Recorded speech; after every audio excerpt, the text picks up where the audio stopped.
आदमी भी नहीं थे। ये मुकेश सहनी जी वीआईपी के संस्थापक हैं और हम लोगों के महागठबंधन के नेता हैं। और जिस तरह से उनके पिता के साथ ये निर्मम हत्या हुआ है, विभत्स हत्या हुआ है, इस घटना की जितना भी निंदा की जाए कम है। और इस तरह की घटना दरभंगा में आए दिन होते रहता है। यहाँ के पुलिस पदाधिकारी को हम लोग कहेंगे कि इस तरह की घटना आप लोग सचेत होइए।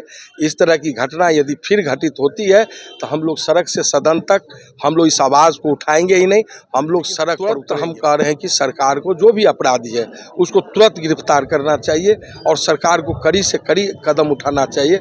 अभी तक कोई जिस तरह से निर्मम और विभत्स हत्या हुआ है, इसमें अभी तक आप डेड बॉडी को देखते, हम लोग डेड बॉडी के देख रहे थे, देखने लायक नहीं है। इस तरह से विभत्स है कि मात्र शरीर में कुछ ब्लड भी नहीं है, यानी एक कहीं सूखा लकड़ी के तरह इस तरह से विभत्स हत्या हुआ है और अभी तक अपराधी पकड़ में नहीं आया है। हमको लग रहा है कहीं ना कहीं पुलिस इस मामले में फेल्योर है। क्या कहिएगा, लगातार आप लोग पे या आप लोग की पार्टी पे जंगल राज का आरोप लगता रहा, इस बार इस तरह की घटना एक बड़े नेता के पिताजी के साथ इस तरह की घटना, क्या कहिएगा? नहीं, यह घटना एक घटना नहीं हुई है, अनेक घटना हुई है। दिन प्रतिदिन घटना हो रही है पूरे बिहार में और विशेष करके दरभंगा में भी।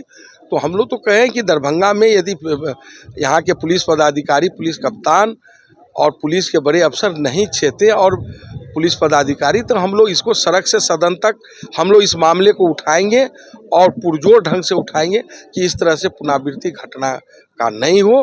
हम मांग भी करते हैं यहाँ के पदाधिकारी से, प्रशासन से कि इस तरह की दोबारा घटना नहीं हो और सरकार को भी कड़ी चेतावनी देते हैं, इस पर सख्त कार्रवाई करें, नहीं तो हम लोग सड़क से लेकर सदन तक इस आवाज़ को उठाएंगे और इस लड़ाई को लड़ेंगे हम लोग। पुलिस की जांच प्रक्रिया पर आप सवाल उठा रहे हैं?